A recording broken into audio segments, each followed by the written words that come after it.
Yeah, and so what you said though on Peterson and Vervaeke and structure, right?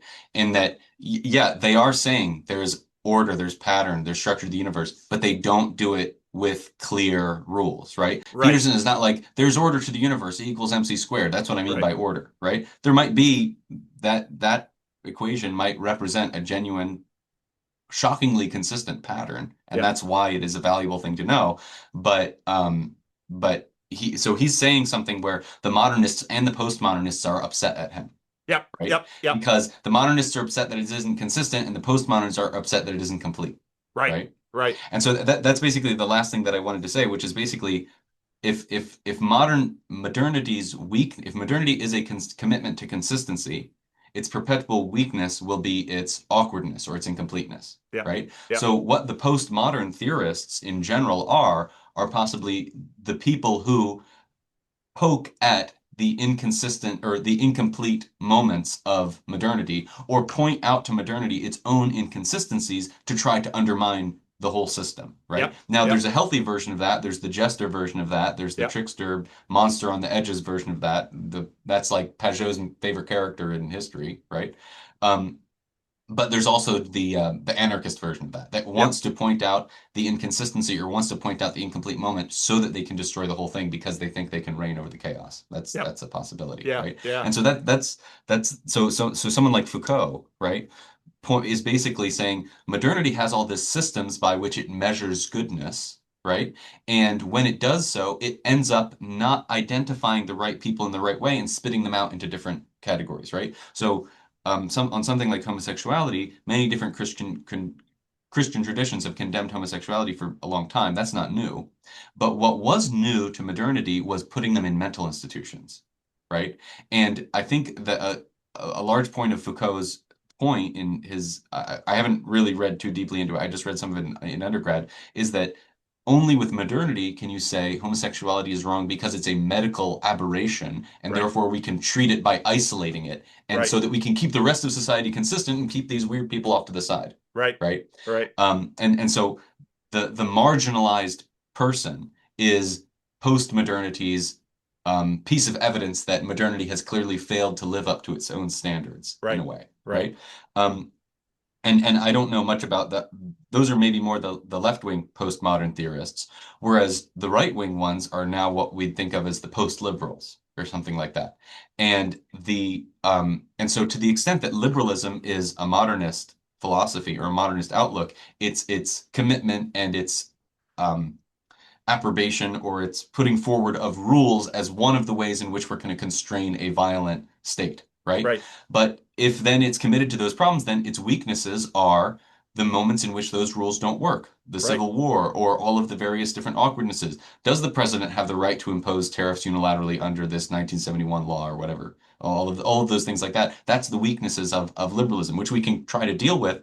But if we can't perfectly deal with it, then the post liberals basically say, you made us commit to these rules, and so you've led us into chaos, Right. right? Right. Because you gave us these rules that you said were going to create stability, but when we hit the emergency situation, we exploded. Yep. So the quintessential thinker here is Carl Schmidt, who's becoming much more popular on the right. I don't know if you've heard some of Yeah, him or not. Yeah. I've bumped into so I've been reading a lot of Rene Girard, some Hmm. of what how Peter Thiel is interacting with them, and then Peter Thiel bringing up Carl Schmidt, and then there's this Yes. piece Yeah. in Wired magazine about Peter Thiel and his Antichrist lectures, where he goes into there's another Austrian Hmm. scholar who is a good friend of Girard, and he basically has done a fair amount of writing on Schmidt. So, but I don't Huh. know that much about Carl Schmidt. Well, so he is the quintessential Nazi legal theorist, basically. So in 31, 32, when I don't know the details of the history, I've just read basically one of Schmidt's books and a few articles around it. He's basically saying, well, the Weimar system, right, or the system of Weimar Germany is proposing this constitution, and this is what we were supposed to commit to, and look at all of this chaos that it's caused. And basically, the idea is that he's actually a follower of Weber in some way, but he's trying to correct Weber. So Weber understood this is an oversimplification of Weber as well, but a system can be organized under legal rational means by this system is legitimate because it's following the rules, or by charismatic means because everyone has this natural emotional understanding that this person is the leader and is represents us, or we ought to righteously, it is righteous for us to follow him, right? And so Weber puts these as two different systems. Whereas Schmidt basically says, no, the legal rational system is always underneath the charismatic system, right? And he basically says something to the effect that um, in certain situations, the rules, whatever these legal rational rules are going to fail. And he says liberalism is a commitment to will-less norms. So we have norms, we committed to these norms, and they have no will or motivation behind them. So when those norms fail, one of two things is going to happen. We're either going to be thrown into chaos, the enemy is going to spill over the borders, we won't be able to organize effectively against them, or we will make a decision, but it's not going to be according to the rules. It's going to be according to something else, and in all likelihood, a cabal of individuals who have figured out how to manipulate the rules in their favor. When those rules don't have a will behind them, whoever knows how to sneakily understand the exception or reorganize the rules so that we're still technically following the rules, but it's leading us in a direction we didn't understand, these are the people really in charge of the system. So, to that extent, Schmidt is right that there's incompleteness in any system of only rules. And that seems to be the system that Germany had adopted for themselves at the time. Um, but where he's disastrously wrong is that his only solution to the system is to empower some dictator to come in and solve the whole problem. And he thinks of this as the most democratic solution. He says, well, this strong man essentially Yeah. is going to represent the people, right? And we don't need rules to define who's a good and bad strong man. If we do, then we're in the same problem we were in before, right? So where so Hayek, being from that time period, and being in similar circles and knowing other people in similar circles to Schmidt is basically leaving the German speaking world, coming to the English speaking world where they don't know what's going on over there. And he's Yeah. like, well, you got to make sure you don't go down that same pathway, right? You've got to realize the latent understanding, the moral undergirding of all of your institutions so that you don't, when your rules fail, starve for a dictator. Right. And so that's what Hayek is basically warning people against. So the rest of Hayek's career after this was trying to understand the bottom-up processes by which we solve those problems without needing a dictator, or the cultural or moral background to every set of rules that we ought to understand so that when those rules formally fail, we can fill in the gaps with the spirit behind the laws, is the idea. So he becomes really enamored with the English common law system, which is able to commit itself to precedent and have consistency, but also adapt to new situations, is the idea. So that's all I have. That's super interesting. That is But that super interesting. that's basically that's the challenge for liberals for the next hopefully more than 5 years Yeah. is can who can effectively answer Schmidt's problem, because I think so many liberals have been so adamant on the no arbitrariness Right. point, which is true, that we think that it's sufficient to just provide a set of rules. But you do need the rules to be complemented by some other culture, or else Schmidt's critique is valid and you can't stop the mob from demanding a strong man. And Right. so that's the thing that needs to be counteracted at the outset. And as you said in the video that I watched in anticipation of this, culture is this other thing that sort of comes up below and Hmm. and begins to mitigate these other sort of pure perspectives on things, because cultures are these inherited, very diffuse, too large to really easily summarize or definitively categorize, Hmm. but they sort of um, people are they're very organic in that people get accustomed to them and they prefer them. Are they arbitrary, or are they, Hmm. again, this gets back into, let's say, a Petersonian perspective where this isn't arbitrary. These are sort of evolutionarily proven strategies that afford well-being for people on large scales over periods of time. Brett Weinstein would look at that perspective as well. Hmm. So, because that's, you could, of course, the easiest way to dismiss Carl Schmitt is to say, yeah, how did that work out for Germany? Because, I mean, Yeah. both the First and the Second World War. Now, there's been a ton of history on, yeah, was reading Christopher Clark's Sleepwalkers, which is all about the coming of the First World War. The rest is history. Did a sort of nice summation of it. It's a lot shorter than Christopher Clark's larger book, but it's the First World War is this catastrophe, for Germany in many ways, and the resentment because of that catastrophe sort of plants the seeds for the rise of this Austrian Adolf to come and, gain power and make promises. And then, but the Second World War is even a people don't recognize that the armistice from the First World War ended with Germans still on Belgium and French soil.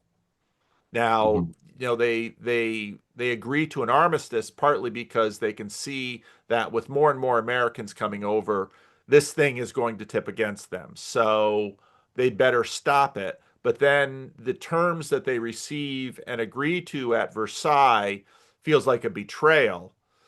At the end of the Second World War, nobody is under any illusions that Germany didn't lose that war. Everybody Hmm. knows it. And so you don't have sort of this seedbed of resentment. We were betrayed by the politicians. Um, and But then you resentment, get the awkward potentially what's going on with the Eastern Western alliance with the right, Soviet Union, right? right, As the war is over, it becomes more and more obvious that the conditions which led to this alliance are not going to be there once we achieve our goal. right, right, So right, what do the rules that we use for our relationship now actually mean? Who's going to commit to them? right. And Yeah. France goes into Paris. They live there. But France enters into the Paris Peace Conference. Basically, we want a rules-based order. That's the League of Nations. I mean, Hmm. they're even Hmm. imagining that, well, maybe all nations will disarm. They'll keep some troops just to keep local order. But we're going to give everybody gets in a rational way. Everybody gets their little piece of land, and Hmm. they'll be happy with it. Yeah, like really, they'll be happy with it, and we can sort of put and remember that late 19th century you have all this Darwinianism that is really sort of pumping up ideas around race and evolution, that all of these different races are sort of different species. And so, if we keep the elephants over here and the lions over here and the tigers over here, then all of those species will be happy as long as there's a zookeeper that can keep, a rules based, multinational, one world that can keep. Because this gets interesting with Peter Thiel's vision, because I'll have to send you that Wired article. It's a Yeah. fascinating article because it gets into Schmidt, because Thiel's vision is the rules based order is on one hand this resistor that's keeping the antichrist from coming, but for Thiel the antichrist can also not only be this charismatic leader, but the charismatic leader who, as they always do, promises safety and security through order. We are going to, in the surveillance state, again, there's so many ironies with Thiel in this process. Yeah. The surveillance state is there's not going to be any crime. Now, maybe there was no crime in a fascist society because, Mussolini was a thug and so the trains ran on time, which, probably is part of it, but not all of it. Hmm. And especially for the Italians, to have the trains run on time is, compared to the Germans, where there you've got the culture difference. You go to Germany, when our estuary group starts in Germany, that's like, they're Germans. We're going to do this right. That's their culture. The Italians, I don't know, do I really feel like making the train go now? My cousin Hmm. is coming, and if I just delay the train 5 minutes so that my cousin, they're Yeah. Italians. So it's super interesting. It is super Hmm. interesting. And And so yeah, the point on the UN though that you've been bringing up a lot, in that, well, it is quite obvious that the UN, the ideas behind the various rights enumerated by the UN or various aspects of the UN Charter is not just the median of world beliefs, right? No, It's very not at clearly all. Christian. So Yes. a lot of what you'd call post-liberal or postmodern suspicion of modern or of liberalism or modern political philosophies is this idea that they put themselves forward as a consistent, self-contained system, but there's almost always something behind the system, right? Yes. So I guess in a large part, what I'm trying to do here with modernism and especially with liberalism is to argue for modernism, get you to see what its reason is, why it's useful. I don't know if this makes me meta modern or something. Who knows what it makes me? But but moderns cannot lie about the ideals usually that motivate or the beholderist position that Right. motivates the approval of using this system for this situation, Yeah. right? Yeah. And if someone does actually think that they can build a consistent system for everything, then that's the person that you accuse of the Tower of Babel position. But Yeah. leave my guy Smith alone because if you read his actual work, it's fantastic. It's much more it's much more wide and resounding and things like that.